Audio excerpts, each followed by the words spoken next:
우리 제목을 나그네의 충만과 뭐 그렇게 잡았습니다. 이게 하나님의 자녀예요. 하나님의 자녀는 이 세상을 나그네로 지나갑니다. 여기에 무슨 잡을 게 있고 세울 게 있고 붙들 게 있고 이룰 게 있고 그렇지 않아요. 현상의 삶은 어떻게 사셨으나 끝에 가면 그냥 똑같은 거니까. 이 본문은 종교의 멸망과 재림을 얘기하죠. 먼저 37절에서 39절을 보면 이 남은 자들을 부르시는 거예요. 왜 종교의 멸망을 얘기하냐 그러면 종교 멸망시키려는 게 아니고 이 종교는 이렇게 멸망되는 것이다 함으로 그것을 만나서 그 중에서 남은 자로 일깨워지는 자를 부르시기 위해서 종교의 멸망을 선포하는 거죠. 예루살렘아 예루살렘아, 마태복음은 모든 지명을 헬라식으로 썼습니다. 그런데 히브리어로 쓴 건 여기밖에 없어요. 그러니까 이 예루살렘은 도시가 아니고 유대 성전 종교죠. 그리고 또 이어서도 선지자를 죽이고 내게 파송된 자를 돌로 치는 자의 인격화 시켰으니까 이 유대 성전 종교를 얘기하는 것이죠. 선지자를 죽이고 파송된 자를 돌로 친 것은 뭐예요? 말씀을 거부하기 위해서. 말씀을 거부하기 위해서. 말씀은 우리에게는 에고에는 디렉트리 배치기 되죠. 예. 암탉이 그 새끼를 날개 아래에 모은 같이 내가 내 자녀를 모으려 한 일이 몇 번이드냐. 이게 구약 2000년이죠. 구약 2000년의 역사예요. 하여튼 사람은 이 하나님을 섬기면 그때부터 나는 꼼짝 못하는 것으로 이상한 생각을 해요. 그래서 에고로 종교화시키죠. 에고는 여전히 내가 주인이고 내가 알아서 이렇게 다 믿어드리면 되는 거니까. 그래서 신약 2000년 역사도 똑같습니다. 그 자녀를 모아서 이 세상에 사는 동안에 서로 같이 살 줄만 알면 서로 나누어지는 게 복인데 그 마음도 나누어지고 가슴도 나누어지고 물질도 나누어지고 그게 복이죠. 딱 단절돼서 살면은 행복합니까? 그렇지는 않죠. 그러나 너희가 원하지 않았도다. 그걸 원하지 않았죠. 뭐를 원했어요? 종교를 원했죠. 2000년 동안 종교 만들었죠. 왜요? 에고는 하나님 임재 앞에 나오면 에고는 사라져 버리잖아요. 없어지잖아요. 그러니까 내가 나를 지키려면은 하나님이 아니고 종교를 붙들어 져야 되죠. 그래서 에고의 결사적인 지킴, 이 에고의 본성이죠. 그래서 그 선지서 17권의 총 마감에서 아주 선명하게 보여줘요. 말라기에서 나 만군의 여호와가 너에게 이르기를 아들은 그 아버지를 종 그 주인을 공경하나니 내가 아버지인데 너희가 나를 공경해? 내가 주님인데 너희가 내 말을 따라서 살아? 너희는 이르기를 우리가 어떻게 주의 이름을 멸시하였나이까? 그 종교인들은 자기가 믿어줬잖아요. 그걸 자기가 믿은 거라고 생각을 해요. 그건 내가 믿어드린 거지. 에고가 얼마만큼? 필요한 만큼. 결코 하나님과 나의 관계가 아버지와 아들, 주님과 종, 이 관계가 된 적이 없죠. 그래서 만군의 여호와가 이르노라 내가 이 명령을 너에게 내린 것은 레위와 세운 나의 언약이 항상 있게 하려 함이니라. 레위기가 뭐예요? 레위 언약이에요. 그 레위기가 뭐예요? 희년이에요. 희년. 레위기의 핵심이 희년이에요. 희년이 뭐예요? 50년마다 다시 똑같이 나눠서 사는 거예요. 만약 그 희년을 지켰으면 누가 이 땅에서 난 너보다 더 가져야 된다, 어째야 된다 그런 욕심내면서 살겠어요. 50년 되면 다시 똑같이 나누는데 얼마나 삶을 즐기고 자기가 누군지를 즐겨보고 나와 너가 이렇게 하나가 되고 이런 것들을 얼마나 잘 누렸겠어요. 그런데 그 언약을 버린 거죠. 그래서 레위와 세운 나의 언약은 생명과 평강의 언약이니라. 이게 종교 아니다 이 말이죠. 종교 아니다. 그래서 마태는 시작하자마자 두 기둥을 딱 세우잖아요. 이 17권의 선지서의 중심이 호세아 6장이에요. 우리가 알자 여호와를 알자 힘써 여호와를 알자 그게거든요. 우리가 아버지를 몰라요. 그래서 호세아 6장 6절이 나는 제사를 원하지 않고 종교를 원하지 않고 긍휼을 원한다. 이거를 예수님 갈릴리 사역의 2대 기둥으로 딱 세우시잖아요. 나 만군의 여호와가 이르노니 너희가 레위 언약을 깨뜨렸다. 우리 그냥 재밌게 같이 살자고 그랬지 언제 종교 멋있게 만들고 잘 지키고 그렇게 하라고 했냐. 레위 언약을 깨뜨렸어요. 그래서 10절에 레위 언약이 뭐예요? 우리는 한 아버지를 가지지 아니하였느냐? 한 하나님께서 지으신 바가 아니냐. 하나님은 나눔이에요. 나눔. 하나님의 창조는 자기 자신을 모든 것에 나누어 주시는 거예요. 그런데 하나님이 나누어 주신다는 건 하나님이 비워지는 거거든요. 그래서 제일 마지막에 가면 하나님의 성전이 없어요. 그런데 비워지는 만큼 충만해지죠. 하나님이 비워지는 만큼 하나님의 세계는 점점 확장되고 풍성되는 것이죠. 종교는 뭐예요? 지켜요. 지킴이에요. 지키는 것만큼 에고가 충만해지죠. 참 이건 나눔을 몰라서 그러죠. 그래서 결국은 뭐예요? 에고로 충만해지면 한 알 그대로 한 달란트 그대로 그렇게 되는 거죠. 그래서 구원은 용기가 필요합니다. 용기가. 어떤 용기인가 우리가 이제 계속 볼 텐데요. 내 자리를 떠나 천국의 순례자로 사는. 아브라함을 부르신 게 믿음의 부르심이잖아요. 제일 출발점이죠. 여호와께서 아브라함에게 이르시되 너는 너의 고향과 친척과 아비의 집을 떠나. 너의 고향과 친척과 아비의 집이 뭐예요? 우리가 지키는 성, 우리의 성이잖아요. 그걸 떠나라는 거죠. 내가 지키는 성을 떠나서 내가 내게 보여줄 땅으로 가라. 근데 성경은 이렇게 보이는 땅이 있다고 그랬습니까? 없다고 그랬습니까? 보이는 땅이 없어요. 그 땅의 삶을 통해서 이런 4차원 현상이 사라졌을 때 어떤 생명을 누리게 되느냐 하는 것이 진정한 땅의 약속이지 부동산 차지하는 게 아니죠. 예.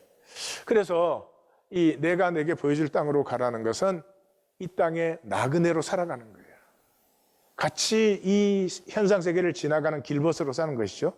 그래서 이 사람들은 다 믿음을 따라 죽었으며 약속을 받지 못하였으되 현상 세계에서 약속받으면 안 되죠. 현상은 결국 없어지는 건데 그게 약속을 받으면 큰일이죠. 약속을 받을 수 없어요. 그것을 멀리서 봐요. 이 현상계에서 이 보는 본질계는. 땅에서는 외국인과 나그네임을 증언하였으니, 좀 쉬운 말로 하면 이거예요. 사과가 있잖아요. 사과. 사과는 보이죠? 그런데 사과의 생명은 안 보이잖아요. 그러니까 사과를 보는 사람은 이거 지켜야 돼요. 그런데 사과의 생명을 보는 사람은 사과 한 알 속에 씨가 수십 개가 있죠. 그 씨 하나가 사과 나무로 자라나면 사과가 이게 뭐 160배, 300배, 160배 계속 맺는 거 아니에요. 그 생명을 보지 못하는 사람은 절대로 나눌 수가 없어요. 삶이 그냥 지키는 게 전부예요. 그래서 보라 너희 집이 황폐하여 버려지리라. 이게 나단 신탁이 이제 사무엘 7장 8절에 16절로 우리 토요 예배에서 봤죠. 그게 집이 3번 나오고 나라가 3번 나와요. 그런데 집과 나라가 이렇게 오른발 왼발 나오는데 12절에 그 나라를 내가 경고케 한다. 13절에 영원히 경고케 한다. 16절에 영원히 보존되고 영원히 경고하리라 이렇게 나가요. 그러니까 이거 간단하게 얘기하면 이런 말이에요. 너는 집을 누리면 나는 나의 나라를 그곳에 세운다는 거지. 언제 너희 보고 이스라엘 나라가 로마 제국보다 큰 이스라엘 제국 되라고 했냐? 그게 뭐가 들어있는데? 그거 다 망하는 건데 다니엘서의 그 짐승들은 다 망하는 거잖아요. 진정한 나라는 어디에 세워져?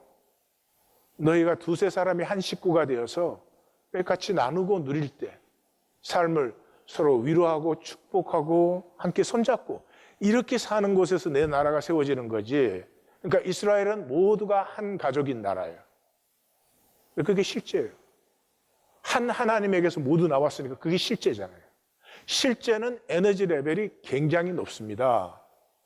그래서 산더러 바다에 빠치우라 할지라도 그대로 된다고 그랬어요. 실제니까 실제. 실제를 그렇게 명하면 실제가 실제로 나타나는 것이죠. 거짓이 아니니까.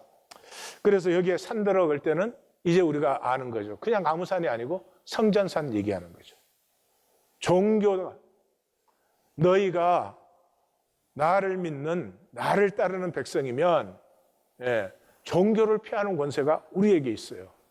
그래서 39절에 내가 너희에게 이르노니 이제부터 너희는 찬송하리로다 주의 이름으로 오시는 이여 할 때까지 나를 보지 못해요. 그러니까 찬송하리로다 주의 이름으로 오시는 이여 하는 것은 지금 종교는 하나님의 임재를 인정하면 종교가 안 돼요. 이런 예배 드리고 있을 수가 없어요. 그러니까 종교 쪽에서는 임재를 부정해요.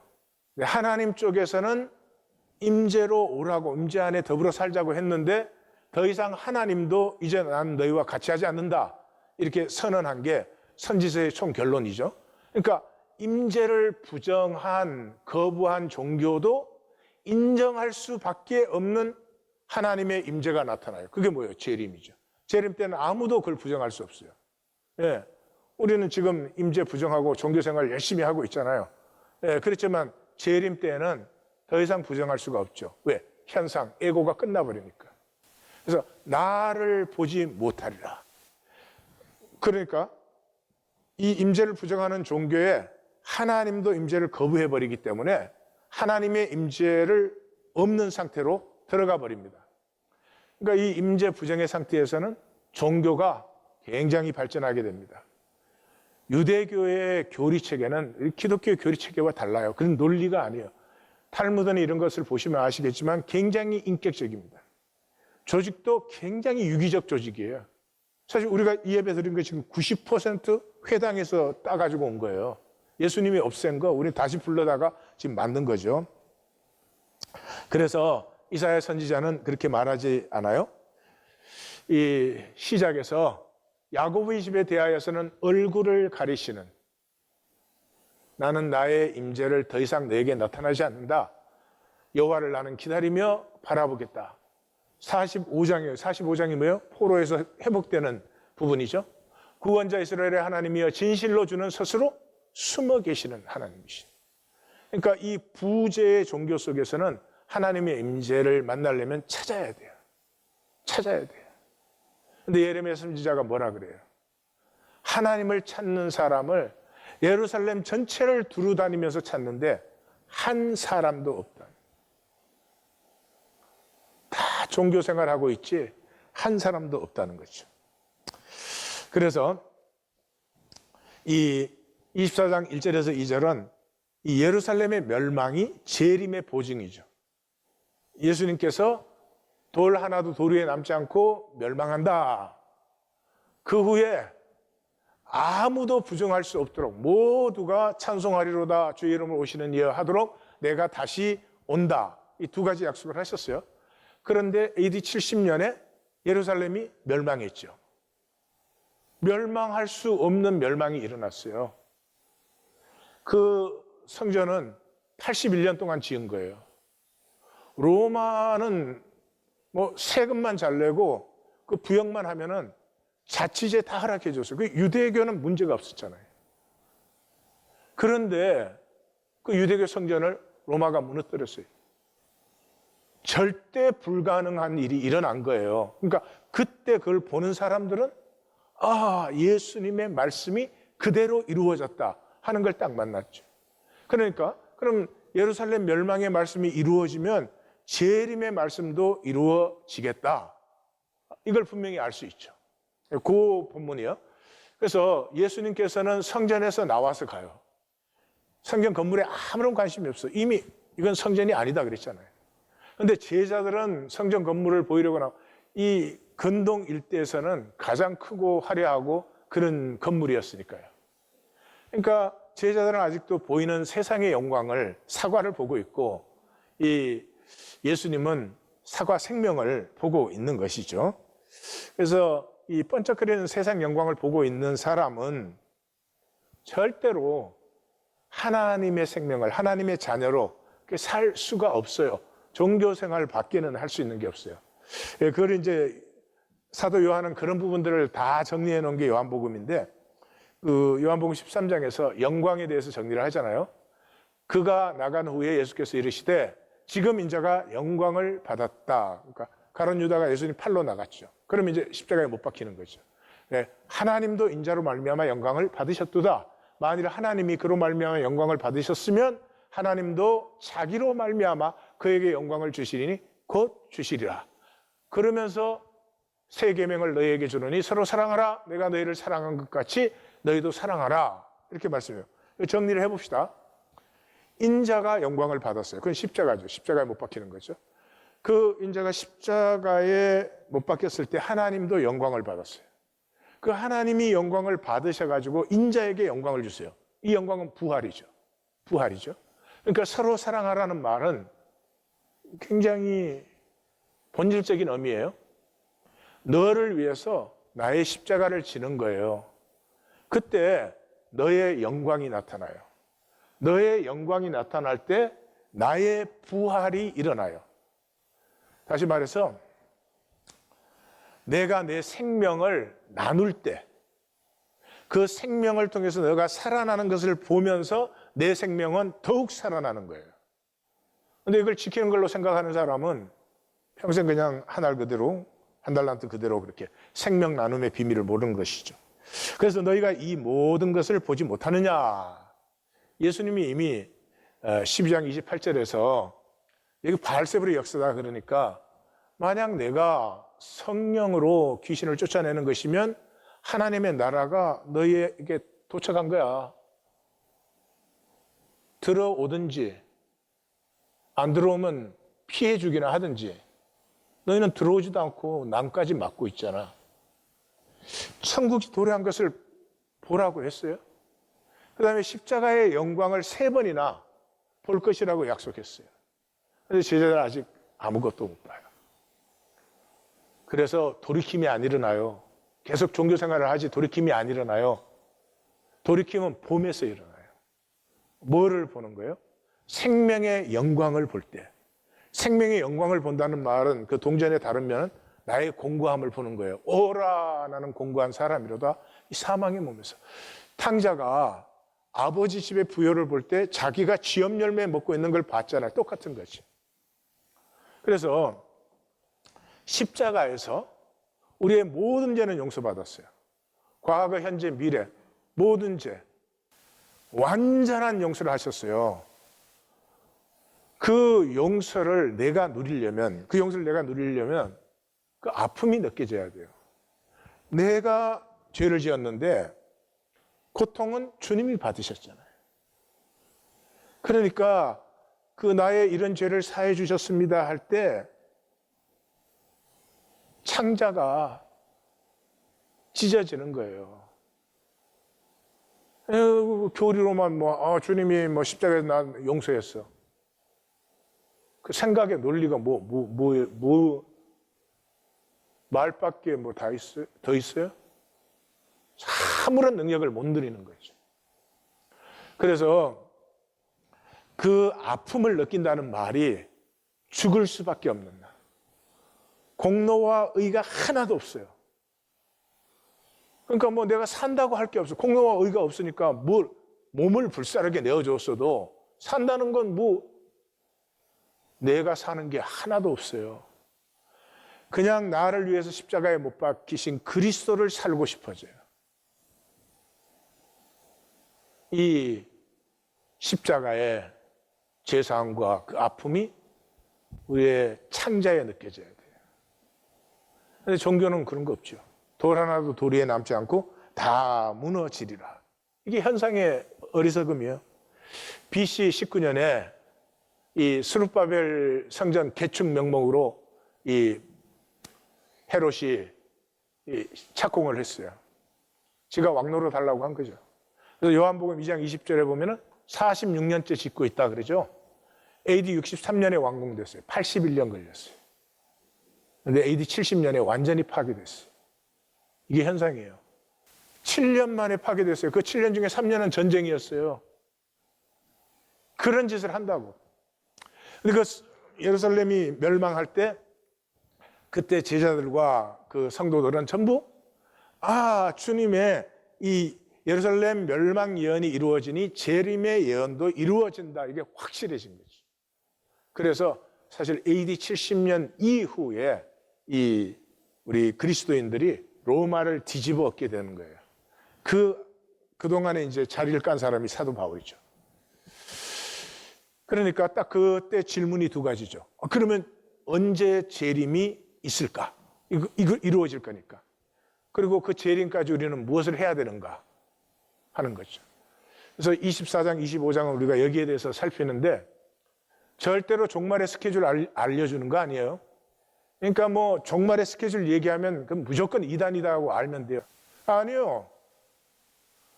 모든 묵시는 뭐예요? 주님이 다시 오시니까 그건 인격적인 시간이죠. 우리가 알고 말고 할 게 아니에요. 인격적인 시간이에요. 그 시간까지 나는 신실하게 주님을 믿고 있어야 되죠.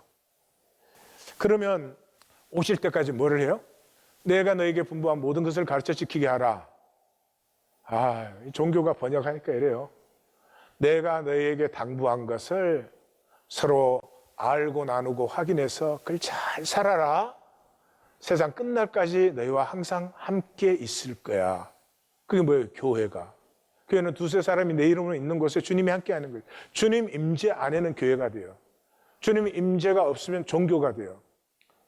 그래서 예수님 그것을 위해서 예루살렘을 떠나지 말고 내게 들은 바 아버지의 약속하신 것을 기다리라. 요한은 물로 세례를 베풀었으나 너희는 몇 날이 못하여 성령으로 세례를 받으리라. 그러니까 예루살렘을 떠나지 말라고 했죠. 종교가 깨어진 자리가 성령이 임하는 자리예요. 그럼 예수님께서 당부하신 것은 뭐 성경 전체에 너무 클리어하잖아요. 세상 속에서 천국 살기. 주님께서 이 땅에 재림하실 때까지 세상 속에 있지만 천국 사는 백성들을 모든 족속 가운데서 피어낼 때 그때 이 역사를 마감시키는 거죠.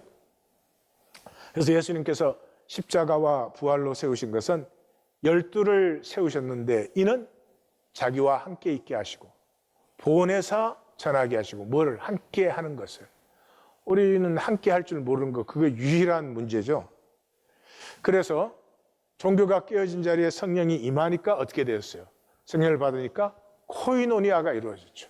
드디어 서로의 가슴이 서로의 중심이 통하는 코이노니아가 이루어졌죠. 코이노니아가 3번 나와요. 그 코이노니아가 이루어지면서 외적으로는 박해, 내적으로는 갈등을 이겨내요. 그것도 3번 나와요. 그래서 이 모든 도전을 3번 성령의 코이노니아로 이긴 후에 뭐가 일어나요? 땅끝까지. 복음이 땅끝까지 번지는 역사가. 스데반이 순교하고 교회가 흩어지고 사울이 바울되고 이제 여기서부터 뭐 땅끝까지 막 번지는 거죠. 그래서 1810 셀은 종말적 생명을 가꿈의 자리예요. 종말적 생명. 종말에는 우리 다 본성, 본 모습, 본래의 나가 돼요. 이 세상에서 본 모습이 아니거든요. 그런데 가장 복된 것이 본래의 나가 되는 거예요. 아버지 안에서 본래의 나는 무한 차원이죠. 아버지와 하나 되어 있는 나는 무한 차원이에요. 그러니까 방향이 없어요. 동서남북이 없고 위아래 없어요. 시간이 뭐 과거, 현재, 미래 이런 게 없어요. 모든 것이 하나로 있으니까요. 그러니까 4차원 세계에서는 상상이 좀 힘들지 모르겠지만 모든 것은 하나님 아래서 일체예요. 그래서 어느 쪽이든지 내가 움직이는 쪽이 모든 쪽이에요. 왜냐하면 만유가 열려 있거든요. 나하고 통하거든요. 그래서 내가 피어나는 쪽이 복이에요. 내가 사는 쪽이 복이에요. 근데 이 본래 나가 아니고 이 세상에 단절된 나로 살면 내가 움직이는 쪽이 힘들고 어렵고 주로 망하고 뭐 그런 쪽으로 움직이는 거예요. 그렇게 되어 있지 않아요. 그러면 하나님의 창조가 악하지? 아니에요. 하나님의 창조는 아주 선하십니다. 하나님과 하나가 되어서 그 하나님의 나로 무엇을 하든지 필요한 쪽으로 움직이고 필요한 것은 응답되게 돼 있고 그래요. 그래서 뿌리가 물 쪽으로 따라가잖아요. 그럼 뭐 뿌리가 뭐 카메라 끝에 달고 있나? 예, 달맞이 꽃도 달빛을 향해서 그런 거죠. 그러면 이제 이렇게 만유와 내가 열려서 이렇게 하나일 때는 내가 움직이는 쪽, 내가 표현하는 쪽이 복이 되는 쪽이거든요. 그걸 다른 말로 하면은 여호와 이레가 나타나기 시작해요. 동시성이 나타나기 시작해요.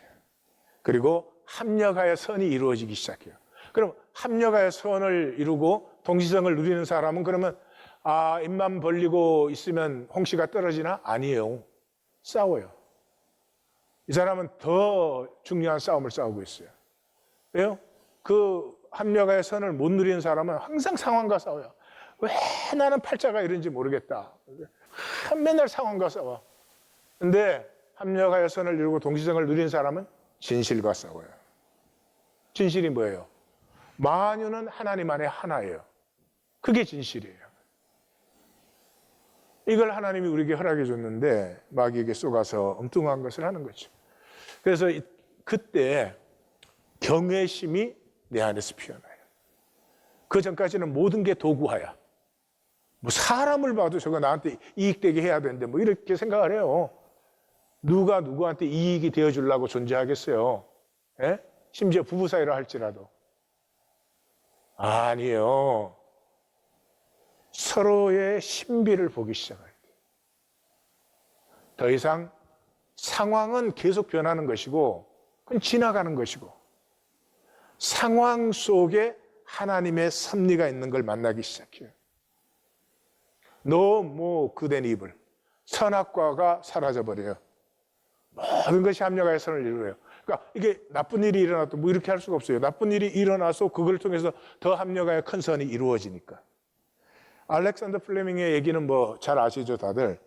그 농부 플레밍이 이 물레방아로 방아를 이제 다 준비해가지고 돌리려고 하는데 숲속에서 아이의 그 비명 소리가 너무나도 간절한 비명 소리가 막 들리는 거예요. 근데 이게 지금 물레방아 다 셋업해 놨는데 지금 이거 놓고 가면 오전 내내 한 것도 이제 오면 다시 해야 돼. 그런데도 그 아이의 소리가 너무나도 간절하고 급했기 때문에 그리로 달려갔어요. 근데 아이가 하나 숲속 안에 깊이 들어가서 늪에 벌써 가슴 가까이 빠지고 있었어요. 그래서 그걸 구출을 해줬죠. 다음날 그 굉장한 기적이 플레밍으로서는 볼 수조차도 없는 그런 사람이 찾아와서 내 아들을 구해줬으니까 내가 꼭 무언가 답례를 하고 싶다. 그러니까 플레밍이 그 답례 받을 수 없다고. 사람이 죽어가니까 살리는 거지. 그 답례를 받을 수 없습니다. 그러니까 그 말을 하는데 이 플레밍의 아들이 알렉산더 플레밍인데 그 집 모퉁이를 돌아서 이렇게 나오다가 그 기적이 딱 봤어요. 그래서 딱 보는 순간에 그 기적이 그러면 당신의 아들을 내 아들과 똑같은 교육을 내가 평생 시키겠습니다. 그래서 이 플레밍이 그 귀족과 함께 일반 학교도 다니고 또 옥스포드도 다니고 이제 그렇게 됐죠. 그렇게 됐는데 그 귀족이 랜돌프 윈스턴이었어요. 랜돌프 윈스턴이고 그 아들이 윈스턴 처칠이에요. 그래서 이 아버지가 이 알렉산더 플레밍을 교육을 시켜줘서 이 사람이 페니실린을 발명했죠. 그런데 2차 대전 때 윈스턴 처칠이 죽을 수밖에 없는데 그 페니실린 때문에 살아났죠. 이게 하나님이 만드신 세계예요. 그렇게 돌아가게 돼 있어요. 내 인생은 왜 이러냐 그러면 인생이 아니고 하나님을 부르시라고. 하나님 절대로 인생이 낭비되고 시간과 에너지가 낭비되도록 그렇게 하지 않으셨어요. 우리는 하나님의 자녀가 되려고 하는 혈육이 아니에요. 혈육의 경험을 가진 하나님의 자녀예요. 혈육은요 지켜야 된다는 거예요. 뭐를 도대체 지켜요? 마지막에 가면 죽는데 뭐를 지킬 수가 있어요? 아무것도 지킬 수가 없는데 그냥 지켜야 된다는 거예요. 하나님의 자녀는 자기의 생명이 나누어져요. 나누어짐으로 말미암아서 그러니까 이 나눔을 가지고 있는 사람, 의식의 나눔을 가지고 있는 사람은 온 우주가 자기에게 열어줘요. 그런데 내가 지켜야 된다는 의식을 가진 사람은 온 우주가 자기에게 닫혀요. 이건 뭐 뇌과학 연구에서 무수하게 나오는 거예요. 내 의식에 이 모든 것이 반응해요. 사람도 그렇지 않아요? 사람하고 사귀는데 절대로 손해보지 않고 이익만 챙기려고 해봐요. 그럼 그 사람은 나하고 좋은 친구가 되어줄까? 되어줄 수가 없는 거 아니에요. 그 뇌는 아타를 구분 못해요. 나는 나를 지켜야 된다고 생각하는데 이 뇌는 나에게 있는 모든 세계가 자기를 지키게 만들어버려요. 1820 셀은 본래의 나를 회복하자는 거죠. 이건 뭐 실력이나 힘과 능 그런 게 아니에요. 진실이에요, 진실. 그 진실은 뭐예요? 모든 것은 하나님으로부터 나왔고 우린 모두가 한 가족이에요. 통해야 사는 거예요. 나눔으로 살게 돼 있어요. 예. 그래서 생명의 회복은 이 나 위한 삶에서 너를 대접하는 삶으로 바뀌는 거예요. 나를 위해서 하는 건 내가 내 몸을 불사르게 내어주었어도 그게는 아무런 진실이 없어요. 그런데 냉수 한 그릇이라도 너를 대접해 주고 싶어하는 여기에서 하나님의 교통이 일어나요. 그러니까 열쇠가 긍휼이에요. 긍휼. 긍휼은 이 하나님의 자녀가 이 세상에서 혈육으로 살아요. 그렇게 살 수밖에 없잖아요. 이게 얼마나 힘든 일이에요, 사실은. 근데 혈육으로 이 땅을 살아가려면 그 내 안에 있는 하나님의 형상과 나 본래의 나를 그렇게 마음껏 살지 못해요. 그게 다 아픔이에요. 그게 다 아픔이 돼요. 그 아픔에 empathize, 그 아픔에 공감해 주는 것이 긍휼이에요. 이것이 열리기 시작하면서부터 우주 전체와 나눔이 열리기 시작해요. 1820 셀을 내가 이제 자원하려고 하면은 중심의 진실과 자원함만 있으면 돼요. 뭐 여러 가지로 표현할 수 있지만 나 정말 이대로 계속 살고 싶지 않다. 정말 이전 것은 지나갔다. 새 삶을 피우고 싶다. 말씀이 성육되는 삶을 살고 싶다. 뭐가 됐든지 이게 간절함이 이제 임하는 거죠. 그런데 그 시간은 다 달라요. 한 나무에 모든 싹이 같이 트지는 않아요. 그렇지만 각각 다르게 다른 시간에 피어나진 그게 나무를 이루잖아요. 그러니까 우리가 서로를 기도해 줘야 돼요. 먼저 출발하는 사람들은 출발 못하는 사람들이 저분들이 좋은 싹을 갖고 내도록 기도해 줘야 되고, 먼저 출발하시는 분들은 아직 출발 못하는 사람들이 우리로 말미암아 용기도 얻고 격려를 얻도록 기도하셔야 되고, 이런 기도의 통이 없이 이거 프로그램 하자는 게 아니죠. 이렇게 나의 나됨을 세상에서 누리는 것. 제가 이제 말씀드리니까 이해는 가시죠, 그죠? 이해는 가는데 실제로 그럼 나는 어떻게 살아야 되느냐? 그거는 또 애매모호하잖아요. 그래서 자기 자신으로 자기 자리에서 자기를 살아가면서 이 자기를 사는 삶이 가까이 멀리 나눔의 통이 되는 그런 이제 모습을 좀 나누었으면 좋겠다. 그래서 찾은 게 결국 톨스토이예요. 역시 톨스토이. 톨스토이의 습격이라는 단편인데 지원병 이야기라는 부제가 붙어 있어요. 저는 잘 모르겠는데 찾아봤는데 찾을 수는 없는데 19세기 러시아는 지원병 제도가 있었던 것 같아요. 정식 그 병사가 아닌데도 전장에도 참여할 수 있고 관람만도 할 수 있고 그런 사람들이 있었어요. 그래서 이 지원병이 전쟁을 제3자의 입장에서 이렇게 조명해서 쓰는 거예요. 인간에게는 절대적인 그 전쟁은 사느냐 죽느냐. 그런데 그것의 허무함을 이 자연의 묘사를 통해서 보여주고 있어요. 오로지 이기고 또 이기라. 전쟁은 그냥 이기는 것 뿐이잖아요. 근데 도대체 누구한테 이기고 왜 이기고도 몰라요. 그 맹인됨. 무엇이 현실이고 누가 적인지도 모르면서 종교는 다른 종교가 적이죠. 또 같은 종교라도 나하고 코드가 다르면 적이죠. 용기라는 걸 그저 겁 없이 뭐 어떤 자리에서 겁이 없어 무지와 만용을 용기라고 생각하는 이런 것을 톨스토이가 그게 진정한 용기가 아니고 진정한 용기는 주어진 자리에서 자기 됨을 이렇게 아주 편안히 누리는 사람. 두려워해야 될 대상은 이 세상에 한 분밖에 없어요. 하나님입니다. 하나님은 두려워하셔야 됩니다. 근데 종교는 하나님은 하나도 안 두려워해요. 그 이상한 교리적 논리를 가지고 하나님 뭐 다 우리를 용서해 주셨고 뭐 은혜고 어떻고 그래요. 예, 분명히 제사해 주셨어요. 그러나 그 제사함에 하나님의 아픔을 느끼지 못하시면은 그건 말장난이에요. 이 지원병이 이 대위의 부대에 가게 된 거는 고양이 같은 고양이에요. 그래서 그 엄마의 소식을 전해줘요. 그 넉넉지 못한 엄마와 누이 가정을 이렇게 돕기 위해서 이 전투장에서 근무를 하면은 월급을 2배로 주니까. 그러면서 그런다고 뭐를 내가 가족을 위해서 희생한다 이런 것이 없는 그냥 그게 내 자리로 주어졌으면 그 자리에서 나를 사는.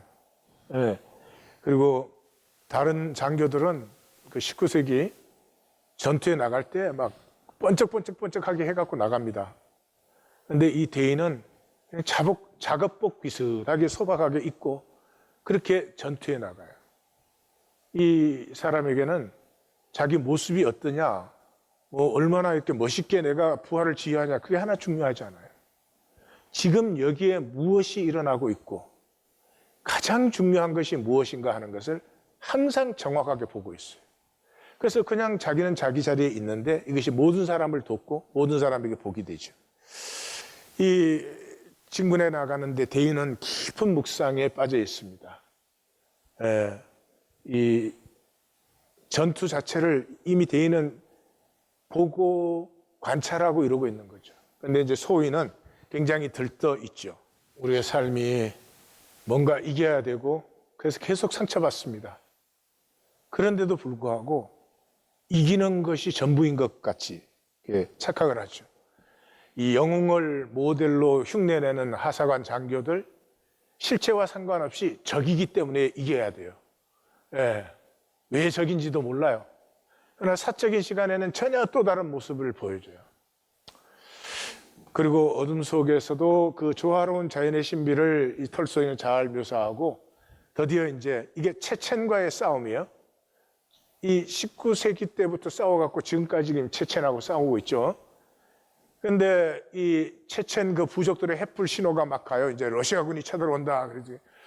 그러면서 그 체첸의 리더가 이맘 샤밀이라고 하는 사람인데 그 사람의 위선을 보여줘요.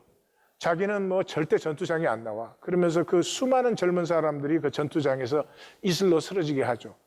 또 그걸 이용해서 러시아는 러시아대로 이 사람들을 제압해야 된다는 명문으로 군대를 유지하고 젊은 사람들을 군대로 뽑고 이래요.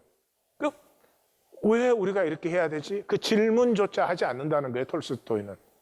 근데 이제 러시아의 정규병이니까 이건 뭐 대포부대도 있고 기마병도 있고 그러니까 이 산족 부족들하고 상대가 안 되죠. 그러니까 뭐 좀 교전하다가 산속으로 다 도망가 버립니다. 그러니까 막 그 기병대와 그 포병들이 막 용감하게 돌격해 들어가는 장면이에요. 상대가 안 되는 적이죠.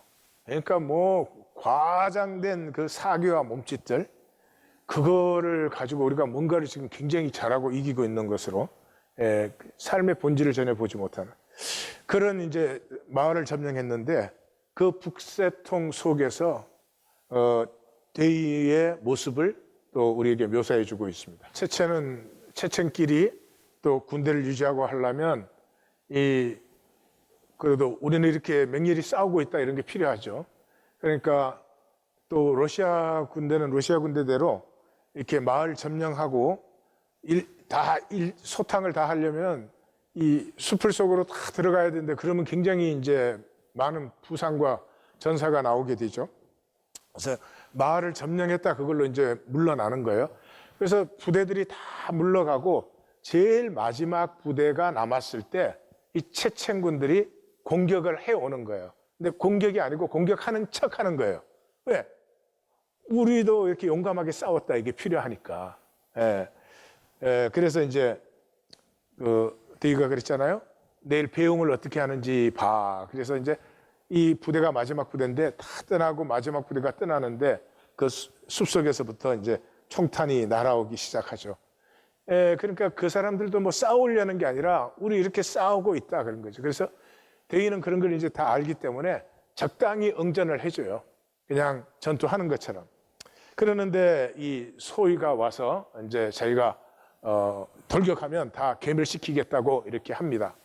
자기는 전투 자리에 와 있으니까 그 상황에서 자기 자신으로 항상 진실됩니다. 항상 모습이 똑같죠. 이 사람에 따라서 요렇게 저렇게 하는 사람은 평소에 그대로라는 게 없죠. 그러면서 이 러시아 건의대가 우리는 죽을지언정 항복하지 않는다 이런 걸 뭐 굉장히 용기로 생각하고 프랑스는 그 프랑스 그 기사도를 받아가지고 우리는 이렇게 비겁하지 않게 끝까지 싸운다 뭐 이런 그를 용기라고 하는 것이 이제 우습다.